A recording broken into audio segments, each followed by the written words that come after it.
जब तक आपकी एनर्जी फील्ड अनकॉन्शियस है, आपके डिसीजंस आजादी का सिर्फ एक इल्यूजन है।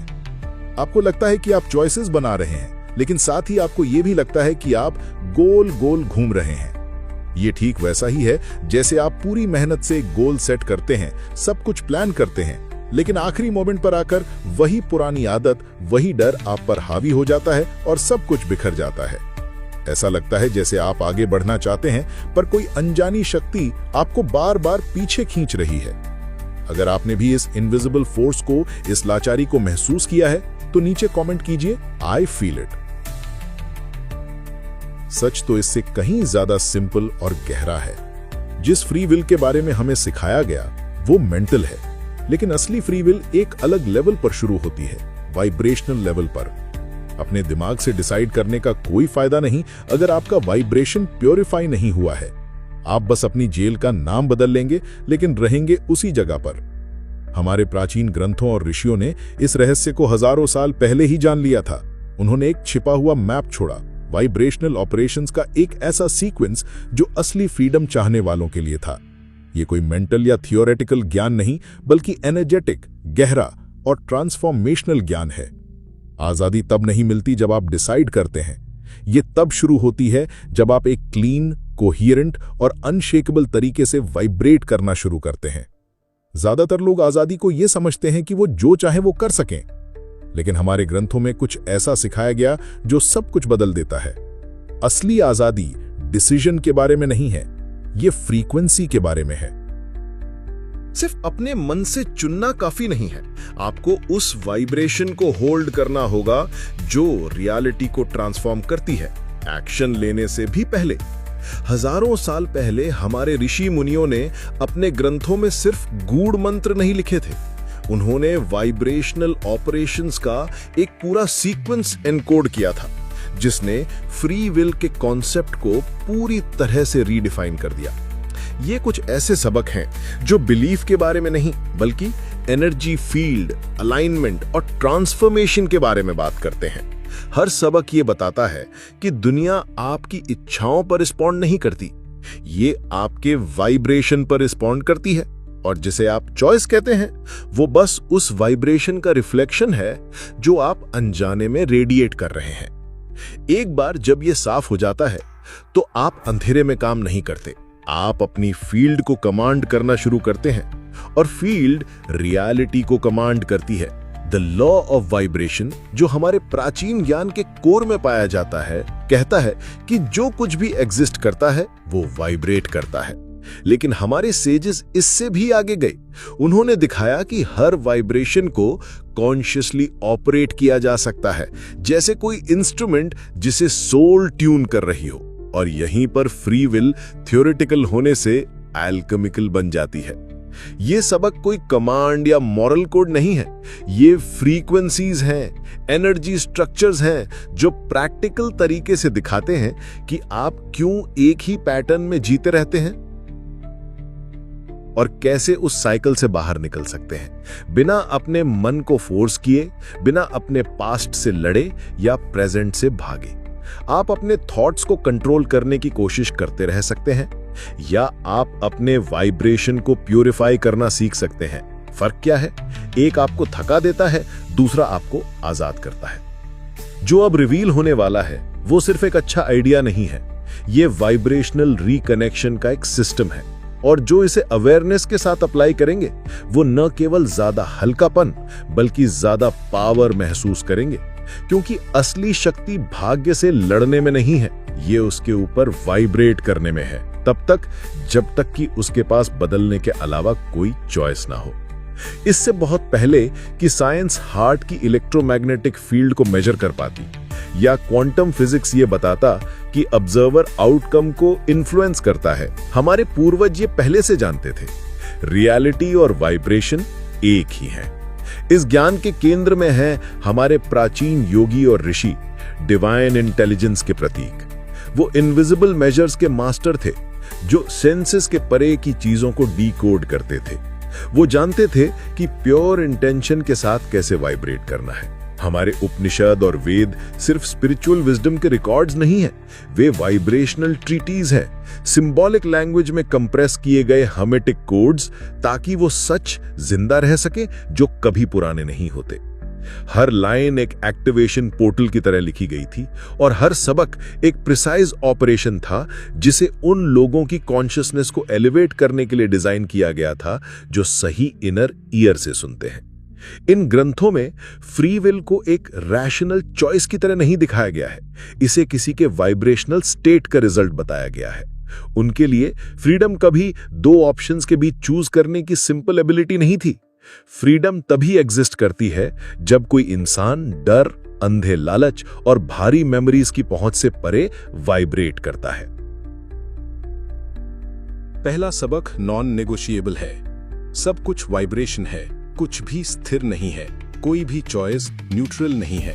हर थॉट, हर इमोशन, हर सांस, ये सब कुछ एमिट करता है और जो एमिट होता है वही क्रिएट करता है। अगर आप ये नहीं समझते कि आप क्या वाइब्रेट कर रहे हैं, तो आप ये भी नहीं समझ सकते कि आप क्या क्रिएट कर रहे हैं। फिर आती है वो चाबी जिसे बहुत कम लोग डिकोड करना जानते हैं। कॉन्शियसनेस रियलिटी को ट्यून करती है। इसका मतलब है कि आप वो अट्रैक्ट नहीं करते जो आप सोचते हैं या जो आप चाहते हैं। आप वो अट्रैक्ट करते हैं जिसे आप एनर्जेटिकली सस्टेन कर सकते हैं। आपकी लाइफ आपकी विल का रिफ्लेक्शन नहीं है, बल्कि उसका रिफ्लेक्शन है जिसे आपकी कॉन्शियसनेस रेजोनेंस में होल्ड कर सकती है। आज हम इसे vibrational physics, bio electromagnetism, morphogenetic fields कहते हैं, लेकिन नाम बदलते हैं, प्रिंसिपल वही रहता है। जो अपनी फील्ड को मास्टर करते हैं वो अपनी डेस्टिनी को मास्टर करते हैं। जिस आजादी को हमारे पूर्वज खोज रहे थे वो पॉलिटिकल, इमोशनल या सोशल फ्रीडम नहीं थी, ये कलेक्टिव केओस का ऑटोमेटिक रिफ्लेक्शन ना बनने की आजादी थी। ये वाइब्रेशनल सॉवरेनिटी थी और इसका रास्ता सबसे इंटेलिजेंट के लिए नहीं बल्कि सबसे कॉन्शियस के लिए बनाया गया था। मॉडर्न न्यूरोसाइंस ने भी अब ये प्रूव कर दिया है जो प्राचीन ज्ञानी इंट्यूटिवली समझते थे। आप पूरी अवेयरनेस के साथ डिसाइड नहीं करते, आप अपनी कंडीशनिंग के आधार पर रिएक्ट करते हैं। जो डिस्पेंजा जैसे नामों की स्टडीज दिखाती हैं कि आपके 90% से ज्यादा डेली थॉट्स वही होते हैं जो एक दिन पहले थे। इसका मतलब है कि अगर आपका वाइब्रेशन नहीं बदलता तो आपकी लाइफ भी नहीं बदलेगी। डिस्पेंजा ये भी दिखाते हैं कि जो इमोशंस आप सबसे ज्यादा फील करते हैं वो आपकी बॉडी की केमिस्ट्री को शेप देते हैं। ऐसे न्यूरल सर्किट्स और फिजियोलॉजिकल स्टेट्स बनाते हैं जो आपके फ्यूचर चॉइसेस को डिफाइन करते हैं। डर कॉन्ट्रैक्शन पैदा करता है, गिल्ट सेल्फ सैबोटाज पैदा करता है, एंजाइटी भागा दौड़ी पैदा करती है। और जब तक आप इन पैटर्न्स में वाइब्रेट कर रहे हैं, आपके डिसीजंस चॉइसेस नहीं है, वे प्रिडिक्टेबल रिस्पॉन्सेज हैं। मॉडर्न फिजिक्स भी इस पर बात करने लगी है। डेविड बोम, क्वांटम फिजिक्स के सबसे रिस्पेक्टेड नामों में से एक, ने इम्प्लीकेट ऑर्डर का कॉन्सेप्ट दिया। रियलिटी की एक इनविजिबल लेयर जो सब कुछ जोड़ती है, एक फ्रीक्वेंसी मैट्रिक्स की तरह काम करती है जो गाइड करती है कि मैटर विजिबल लेवल पर कैसे बिहेव करेगा। दूसरे शब्दों में, आप जिसे लगातार फीलिंग, अटेंशन और वाइब्रेशन में बनाए रखते हैं वही रियलिटी में इमर्ज होता है। मैनिफेस्टेशन मोमेंटरी डिजायर पर रिस्पॉन्ड नहीं करती बल्कि सस्टेन्ड कोहेरेंस पर करती है। आप विल पावर से क्रिएट नहीं करते, आप अपनी फील्ड से क्रिएट करते हैं। फ्री विल को असली बनाने के लिए इंटेंशन से ज्यादा कुछ चाहिए। इसके लिए स्ट्रक्चर्ड फ्रीक्वेंसी चाहिए। ये सबक सिर्फ कॉन्सेप्ट्स नहीं है, ये वाइब्रेशनल प्रैक्टिसेस हैं जो सीक्वेंस में अरेंज होने पर उन लोगों के लिए एक क्लियर पाथ रिवील करते हैं जो अपने कॉन्शियसनेस को इनविजिबल बंधनों से आजाद करना चाहते हैं। स्टेप 1, इनविजिबल फील्ड को विजिबल बनाओ। हर चीज परसेप्शन से शुरू होती है। आप उसे ट्रांसफॉर्म नहीं कर सकते जिसके बारे में आप अवेयर नहीं है। पहला ऑपरेशन ये पहचानना है कि सब कुछ वाइब्रेशन है और हर इंटरनल स्टेट, चाहे कितना भी सटल हो, एक फ्रीक्वेंसी एमिट कर रहा है। प्रैक्टिकल माइक्रो एक्शन, अपने दिन में 30 सेकंड्स के लिए रुकें और अपने वाइब्रेशन को ऑब्जर्व करें, जैसे आप टेम्परेचर चेक कर रहे हों। क्या ये एक्सपेंसिव है या कॉन्ट्रैक्टेड, क्लियर है या क्लाउडेड? ये daily energetic check in vibrational autonomy का स्टार्टिंग पॉइंट है।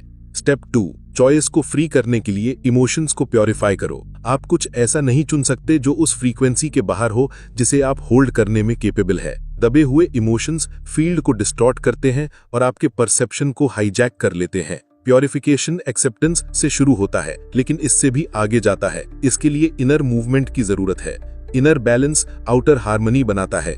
आपको पॉजिटिव होने के लिए खुद को फोर्स करने की जरूरत नहीं है, आपको बस उसे रेजिस्ट करना बंद करना है जो पहले से ही रिलीज होने के लिए कह रहा है। प्रैक्टिकल माइक्रो एक्शन, एक रेकरिंग इमोशन चुनें और 7 दिनों तक जब भी आप उसे महसूस करें तो कॉन्शियसली सांस लें बिना जजमेंट के।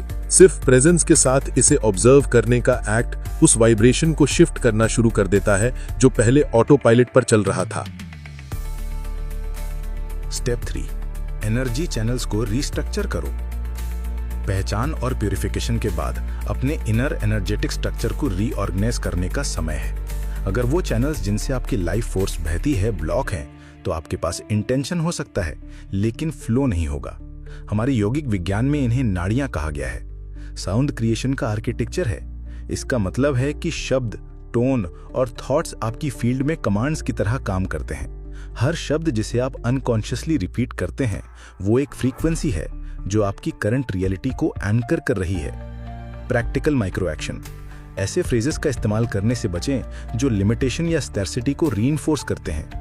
मैं नहीं कर सकता कहने के बजाय ये कहना ट्राई करें, मैंने अभी तक उसके लिए अपनी फील्ड को ऑर्गेनाइज नहीं किया है। ये सिंपल लिंग्विस्टिक शिफ्ट पुराने वाइब्रेशनल पैटर्न्स को हटाना और आपके सिस्टम को रीस्ट्रक्चर करना शुरू कर देता है। स्टेप 4, रियलिटी के कोड को रिकॉन्फ़िगर करो। हमारे शास्त्रों में श्री यंत्र जैसे सीक्रेट ज्योमेट्री को क्रिएशन का वाइब्रेशनल कोड बताया गया है। ये बताता है कि सब कुछ रिकरिंग एनर्जेटिक पैटर्न से इंटरकनेक्टेड है। अपना एक्सपीरियंस बदलने के लिए आपको उस कोड के भीतर अपनी वाइब्रेशनल पोजीशन को शिफ्ट करना होगा। चाबी उस इनर फायर में है जो डेंसिटी को ट्रांसम्यूट करती है, जिसे तप की ऊर्जा भी कहा गया है। यही फायर आपको पैटर्न्स तोड़ने, अक्यूमुलेटेड हैवीनेस को रिलीज करने और अपने वाइब्रेशनल सिग्नेचर को रीऑर्गेनाइज करने की अनुमति देती है। प्रैक्टिकल मैक्रो एक्शन, अपनी लाइफ में एक रेपिटेटिव साइकिल को पहचानें।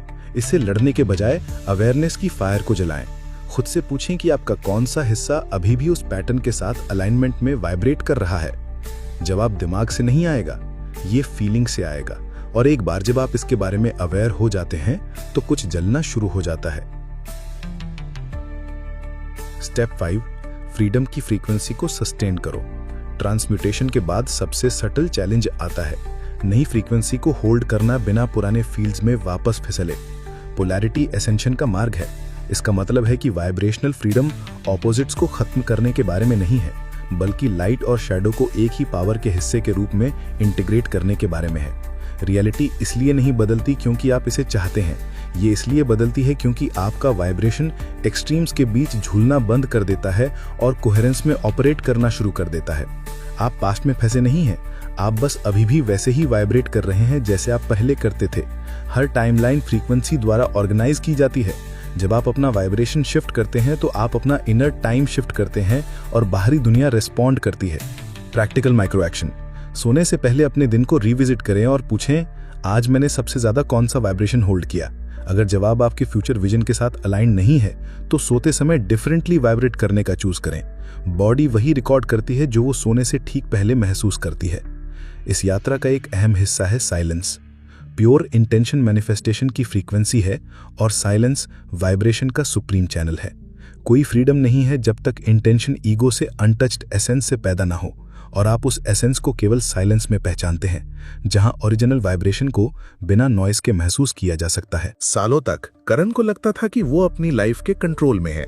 वो लॉजिक से चॉइसेस बनाता, डिसिप्लिन से प्लान्स बनाता और हमेशा अपने डिसीजंस रीजन पर बेस करता। लेकिन मेंटल ऑर्गेनाइजेशन के पीछे एक साइलेंट साइकिल था। कुछ भी सच में कभी नहीं बदला। अलग अलग रिश्ते, वही कॉन्फ्लिक्ट्स, नए रास्ते, वही फ्रस्ट्रेशंस। उसे अजीब पैटर्न्स नजर आने लगे। हर बार जब वो आगे बढ़ने की कोशिश करता, कोई इनविजिबल शक्ति उसे पीछे खींच लेती। छोटी छोटी मुश्किलें अलग अलग डिस्गाइजेस में रिपीट होती। उसे अपने अंदर एक बेचैनी महसूस होती जिसे वो समझा नहीं पाता। एक रात जब सब कुछ शांत था, करण ने अपने दिमाग को जाने दिया। पहली बार उसने जवाब खोजना बंद कर दिया और शोर की जगह उसे कुछ ऐसा मिला जिसे उसने पहले कभी एक्सेस नहीं किया था। एक इनर फील्ड जो वाइब्रेट कर रहा था, डिसऑर्गेनाइज्ड पर जिंदा। वहां थकावट और साइलेंस के बीच उसे एहसास हुआ कि वो आजाद नहीं था, वो बस रिएक्टिव था। अगले कुछ दिनों में डिसीजंस लेने के बजाय करण ने अपनी फील्ड को ऑब्जर्व करना शुरू कर दिया। उसने नोटिस किया कि कुछ थॉट्स तभी आते थे जब वो इमोशनली टेंस होता था, कि कुछ डिजायर्स बस अनकंफर्टेबल सेंसेशन से बचने की कोशिश थी, और साइलेंस में उसका परसेप्शन रीऑर्गेनाइज होने लगा। उसने रातों रात सब कुछ नहीं बदला, लेकिन उसने उस वाइब्रेशन को बदल दिया जिसे वो होल्ड कर रहा था।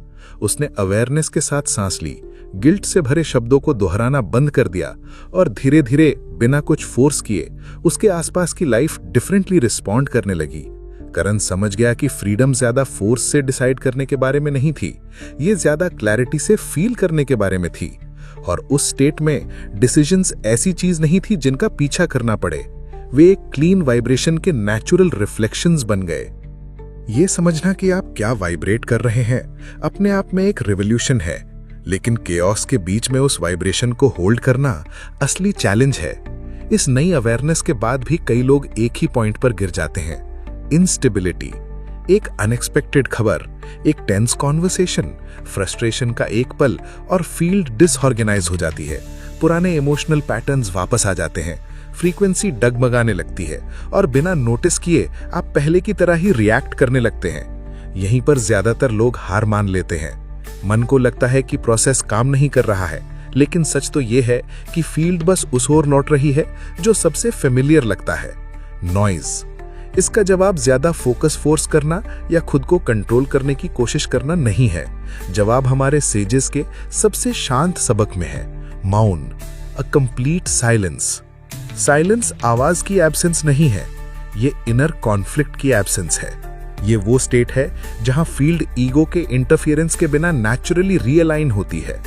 इसी एनर्जेटिक स्टिलनेस में फ्रीक्वेंसी फिर से स्टेबलाइज होती है। असली ताकत ज्यादा फोर्स से रिएक्ट करना नहीं है, ये तब तक रिएक्ट ना करने का चूज करना है जब तक कि फील्ड क्लियर ना हो जाए। यूनिवर्स आपकी आवाज नहीं सुनता, ये आपकी फ्रीक्वेंसी सुनता है, और सबसे पावरफुल फ्रीक्वेंसी वो है जो साइलेंस में भी स्टेडी रहती है। जिसे हम फ्री विल कहते हैं, वो इंटेलेक्ट में शुरू नहीं होती, वो उससे राइज होती है जो आप वाइब्रेट कर रहे हैं, ना कि उससे जो आप सोच रहे हैं। फ्रीडम तब शुरू नहीं होती जब आप दो रास्तों के बीच चूज करते हैं, ये तब शुरू होती है जब आप उन फ्रीक्वेंसी से कंट्रोल होना बंद कर देते हैं जिन्हें आप एमिट कर रहे थे। जब आप डर, गिल्ट और डाउट से मिली वाइब्रेशंस को रिपीट करना बंद कर देते हैं और एक कोहेरेंट, साइलेंट और कॉन्शियस फील्ड को सस्टेन करना शुरू करते हैं। मन प्लान्स बना सकता है, लेकिन फ्रीक्वेंसी ही रियलिटी को मटेरियलाइज करती है। असली फ्री विल जब चाहे तब एक्ट करने की पावर नहीं है, ये एक क्लीन वाइब्रेशन को मेंटेन करने की पावर है, तब भी जब आपके आसपास सब कुछ रिएक्शन की डिमांड कर रहा हो। ये एनर्जेटिक सॉवरेनिटी है। इसी स्टेट में रियलिटी डिफरेंटली रिस्पॉन्ड करना शुरू करती है। जो दरवाजे कभी बंद लगते थे वो डिसॉल्व हो जाते हैं, साइकिल्स रिपीट होना बंद हो जाते हैं, सिंक्रोनिसिटी लौट आती है, और आप आखिर में समझते हैं कि ये कभी भी दुनिया को कंट्रोल करने के बारे में नहीं था, ये उसके रूप में वाइब्रेट करना बंद करने के बारे में था जिसे इससे लड़ने की जरूरत महसूस होती है। अगर ये मैसेज आपके साथ रेजोनेट हुआ तो इस वीडियो को लाइक करें, चैनल को सब्सक्राइब करें और नोटिफिकेशंस ऑन करें